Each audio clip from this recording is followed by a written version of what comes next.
G'day everyone, Gareth here from Organic Growing Melbourne. Thought I'd do an update on the tropicals that I'm growing. We're in midwinter at the moment.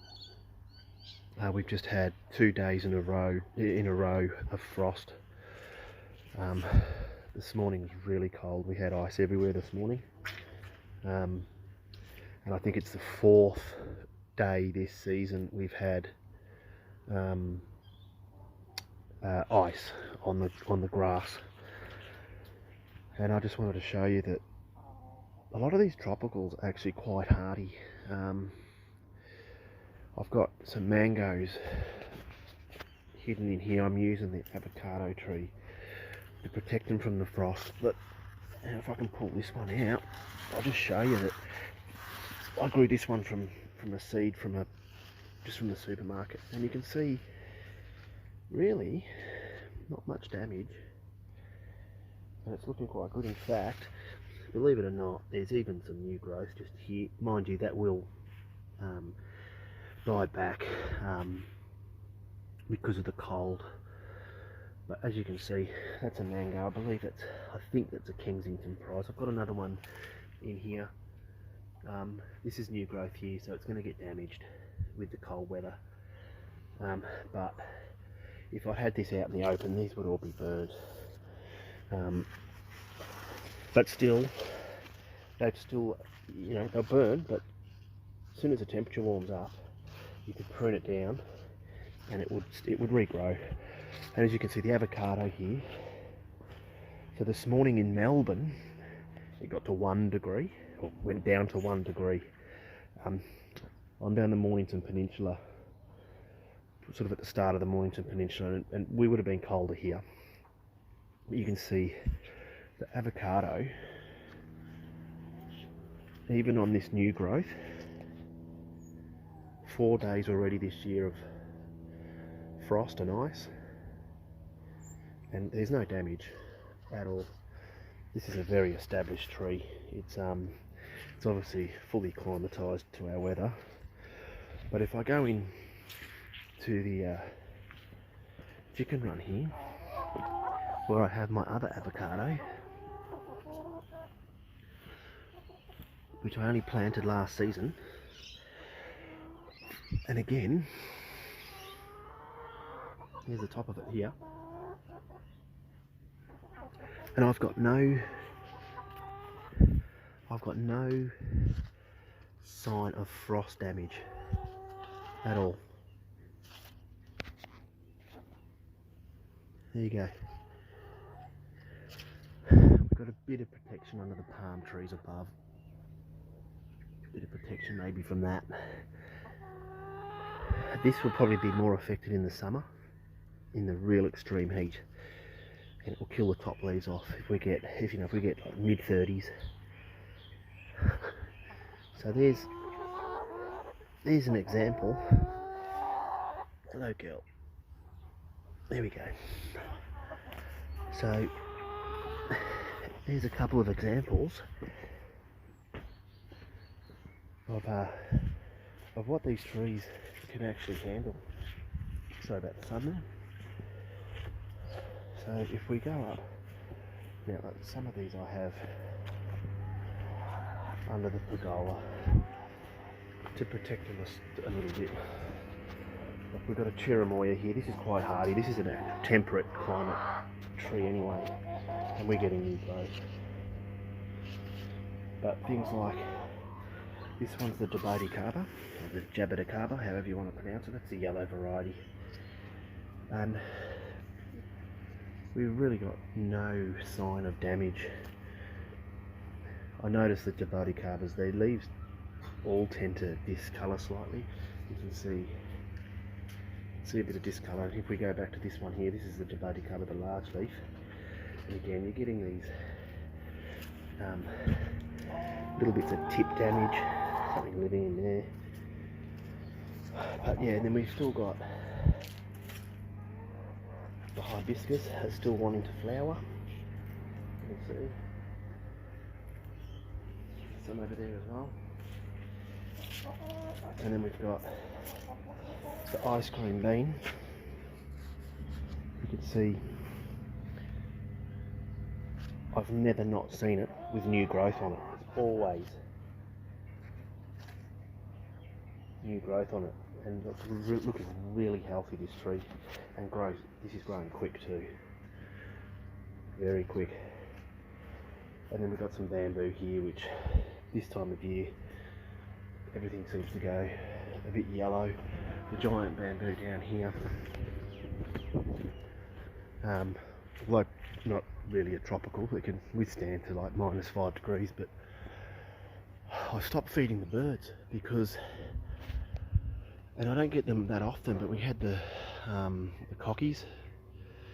We had 15 of them here. They were all up on the palm tree there and the palm tree over there, and they came down. I'll try and zoom in, but if you look at this bamboo, they've absolutely destroyed it. I was heartbroken when I saw this. So 1, 2, 3. And the bits are all down on the floor here, a bit there. They just, look at that, they stripped it. They've taken a metre off the top of these ones. They'll still grow, but yeah, I wasn't happy about that. Anyway, let's get back to these tropical plants. You can see I'm still doing more work. I've moved my asparagus plants. Like I said in the last video, the bananas are encroaching the garden bed, so they just get too much shade now. So I've dug out a few of the crowns, some down on the ground there. But I'll probably put another banana palm just in here. And this is all the crown. It's gone all the way down. The garden bed was, you know, higher than that one, and the crowns of the roots have gone all the way down to the bottom of that garden bed. But what I also found was they were wrapping around inside the garden bed too. So those crowns are coming out. I'm going to buy some more, and I'll show you where they're going in a minute. We'll just go through these bananas here. So here the bananas again, still doing all right. The red ducko, that seems to be the first to really cop from the frost. And you've got the top of the leaves there, and like I said, I like to keep them on to protect them. Like, so these dead leaves are going to be protecting the ones underneath. They still look as though they're in really good condition, see? And all the top ones are all getting shredded. See here, look at the sun. See here, shredded. And then come spring, summer, when the weather warms up and we've finished the frost, I'll start cutting all the horrible leaves off it and you can literally cut every leaf off it. It'll just grow back, but I try not to. And then we've got the avocado seedlings here, and again, 4th day this season we've had frosts and ice, and as you can see, no damage to the avocado seedlings. And even underneath here, the mango seedlings as well. All these are mango seedlings, they look fine. I lose some because I don't do anything to them, so I do end up losing some, but like you can see, this avocado seedling here just has not liked the cold. The tamarillo, the red tamarillo, you can see a slight yellowing. These top leaves are getting a bit frost affected. The new growth will probably get burnt off, although still looking quite good. And some more hibiscus in here, which have still got flower buds on them. I've had flowers all year round. In fact, I bought them as a little cutting. And as soon as they started developing, it pretty much started flowering almost straight away. It had one stem that could grow one flower, so that's what it did. Some of them had, were like, I don't know, 100mm high cutting with a massive flower on it. It looked quite spectacular. I've pruned the plum back, taken off anything that's sort of going to hit the house, it'll need to be tied back. This will get so top heavy that it might break. Alright, so again, so I'm moving all the raised garden beds over to here. So the asparagus is going to go in this end one, because once you put asparagus in, it needs to be in a permanent place, which really doesn't make sense because I'm pulling them out anyway, but I'm hoping they'll stay here now for forever. I'm going to go another garden bed high, so we'll be about 800 off the ground, including that one, so 2, 4, 6, another one on top, 800 high. The crowns or the roots of the asparagus, when fully mature, can go, you know, they can go about 1 metre deep, I believe. So that's, and they're perennial, and they can last for like 20 years. So you really need to put asparagus into a permanent position. And I think last season I harvested too many of them. So the first few seasons you don't want to harvest. In fact, the first season, not from seed, if you're buying a crown, the first season you don't want to touch any of the asparagus. You want to let the ferns grow. And then the second year, you only really want to harvest maybe 20-25%. And then the third season you could probably harvest 50%. And then the following season, so the fourth year, you could probably harvest up to 90%. And then at the end of the season, you let the asparagus grow out into the ferns, let them die back, cut them back, just to get the crowns to really get big and healthy and strong to just keep on producing asparagus for you. And I think I took too many, and most of the crowns that I've dug out were actually rotten, so they were never going to grow back. So it's probably a good thing I've learned a lesson, and they'll come in here now. I'll buy some more crowns and fill that up. I could probably get, let's say 2, 4, 6, 8, maybe 10 to 4, 6, 8, 10 to 12 crowns in there. So we just go 2, 1, 2. Can you see that? 1, 2, 3, 4, 5, 6, 7, 8, 9, 10, maybe 12. I reckon I could get 12. And then I'll start growing the vegetables in here.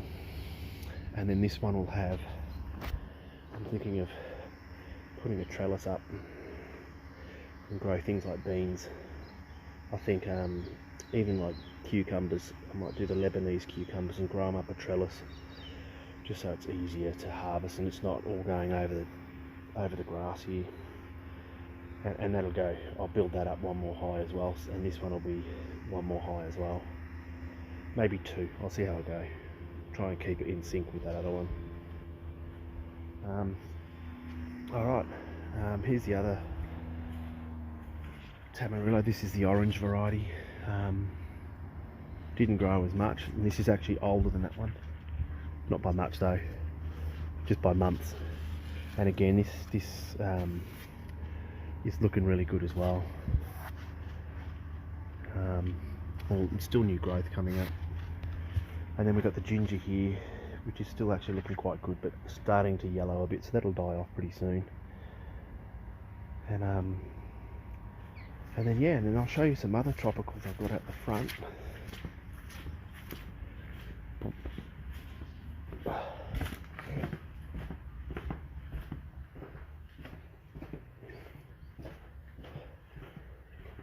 So out here, these are all edibles.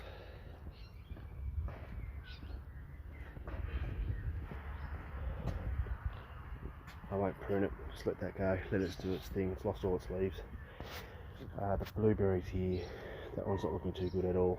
This one, confused, actually flowering heaps. And I've even got some fruit growing on here in the middle of winter. Not too sure why. Well, this hasn't done it before, this one. But this is all the fruit in here. bit odd. Get some winter blueberries maybe. Got the mandarin here, which has suffered a lot. It suffered here, look. I think it was sunburnt and I lost all the bark. And it was looking really sick, and I thought, well, I just pruned it right back to see if it would help. And it's got beautiful new growth, but still not looking too good. And I've got the mandarin here, which is looking quite good as well. Didn't get any fruit off it last year, which was a shame. But see how we go. See how we go this year. Hopefully we'll get some fruit. This is the pomelo. Again, the fruit's not developing properly. It's already getting soft. I'm thinking of purchasing just another one, but this is growing crazy. This is a subtropical plant. As you can see, no frost damage. None. Nothing. It's looking awesome. And one tree that's really spectacular is this one here. This is the Asparagus. It's been out here for 2 winters now. Loving it. Absolutely loves it there. Very slow growing though. Really, that's one of my babies, that one. And I've also got another one here. No frost damage. New growth. All year round.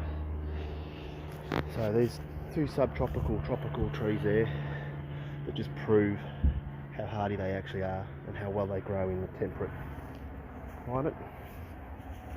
And then we've got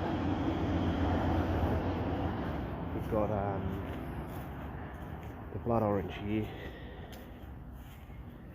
That was a rescue as well, so it's got a bit to go before that starts developing any fruit, but we're getting new growth. The longan, that's been out here for the 4 frost as well, and look at that, perfect. And same with the white sapote, looking beautiful. Look at the foliage on that, even flowering. Look, where is it? There, even coming into flower. But I notice there's a bit of it. You can see that there. Hopefully we'll get some more fruit off it this year. One year it fruited really well, and this year it only had about 8 or 9. And all but one fell off. All but one fell off when I transplanted it from pot in the ground here, which is a shame. But again, subtropical and tropical plants in Melbourne, temperate climate, handling it beautifully. And I'll take you around to the other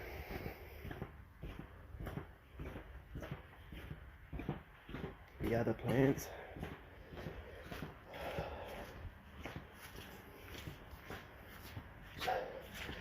And it is really wet. I must admit, the problem with tropicals in Melbourne, hi girls, is there's no way you could plant a tropical plant where I have these plants here. See, plum, fig, cherry, pears, nectarine, apple. It is so wet here. See here, they'd just get wet feet. The roots would rot, and then it's all over. While I'm down here, let's see if the chickens have laid any eggs. We've had 2 so far. Let's have a look. Oh, we might have. No, that's a plastic one. She was definitely in here. Did I upset you? I'll shut it down. I'll shut it so you can come in and lay your egg. Alright. There's only one reason she would have come in here. It's to lay an egg.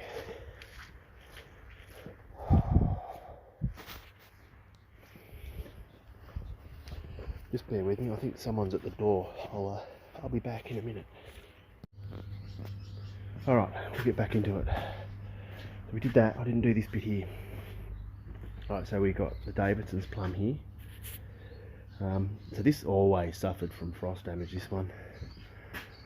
Obviously I've got it under here, but you can see beautiful foliage. And then if you look in here, this beautiful new growth, almost looks like a fern growth. I don't know whether you can see that. Almost looks like a fern growth. But a very tall, lanky tree. I'm not too sure how well this will go in the ground. But I'll give it a go.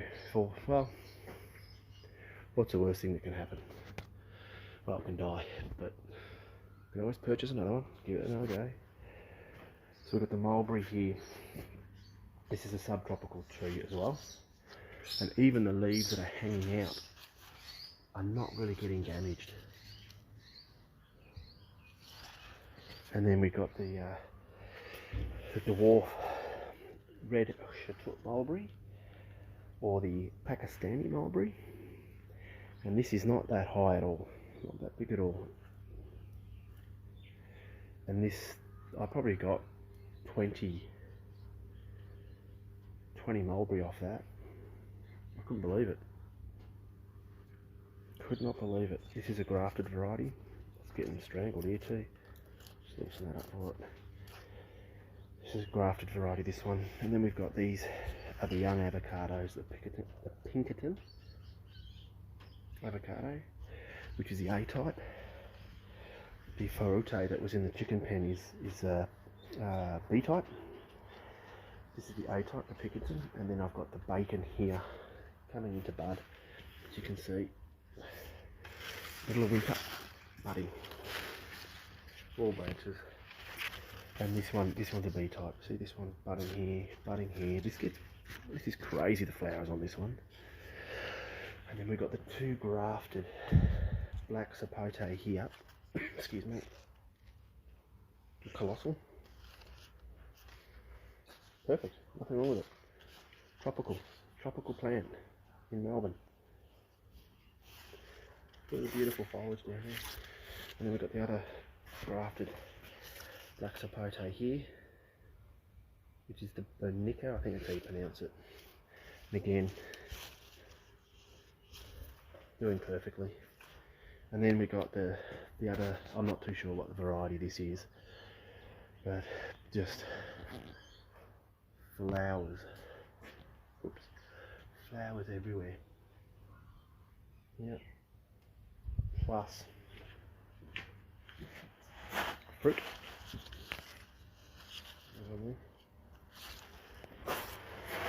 And then I believe there's one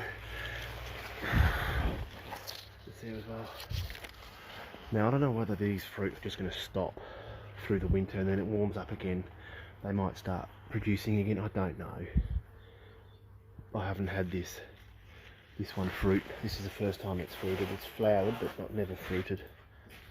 But again, doing perfectly fine under here. And then we've got the other white Chateau mulberry. Again, it's growing a bit faster, mainly because it's a dwarf. But I got lots of fruit off this one too. I think 3 times actually. And in fact, that one I got fruit off it a month ago. But I've tipped it all, trying to introduce some more growth come spring. I'm looking forward to the 2 mulberries. And then we've got the Grammy Chummer, I think, just in here, the black variety. Again, no protection apart from being under here. And to me, it looks fine. It's looking a bit, that's off the mulberry, that leaf. It's looking okay. I mean, it's definitely not in trouble. That's one of them. This is the lychee, the huckit, if that's how you pronounce it, I don't know. Now this doesn't look too good. This is the one that was delivered in 45-degree heat, and I'm guessing that's dead. Dead. Just scratching, checking for greenage. Actually, I forgot to come inside. So I just thought I'd show you. These are some of the plants that I've just recently had delivered. This particular one here is another Jaboticaba variety. This is the giant Jaboticaba. There's the tag there. And so I didn't want to put them directly out into the frost for this season, but since this has been in here a few weeks now, you can see this beautiful new growth here. And this is what I was talking about with this tip damage that all the Jaboticabas seem to get. But this beautiful new green foliage here, it's not like the other Jaboticabas, which sort of, when they come out, they sort of come out in a burgundy type, pinky type colour as well. This seems to have just gone this beautiful pink, this beautiful green, which is just amazing. But yeah, I'm looking forward to that one as well. And then we've got the Panama berry here. This is an extremely frost sensitive plant. This will probably spend its entire life in a pot, but I'm struggling with it. I mean, as you can see, it's just, the leaves are wilting all the time. And I was watering it. I had the pot directly at the bottom of this water catchment here, the tray, and I thought maybe it was just getting too much water, so I've actually put some blocks under there to raise the pot right up, to see if that helps. But it still starts to wilt, but I water it, and the next morning I'll come out and it's perked up a bit, but I'm a bit worried about it, but we'll see how this one goes.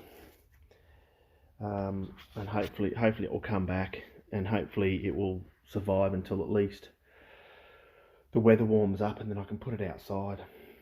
But slightly worried about that one. And then I bought my custard apple in. Again, with the frost we had last night, it's already been outside, and it's been through the 3 days of frost. But I knew last night was going to be extremely cold, the coldest.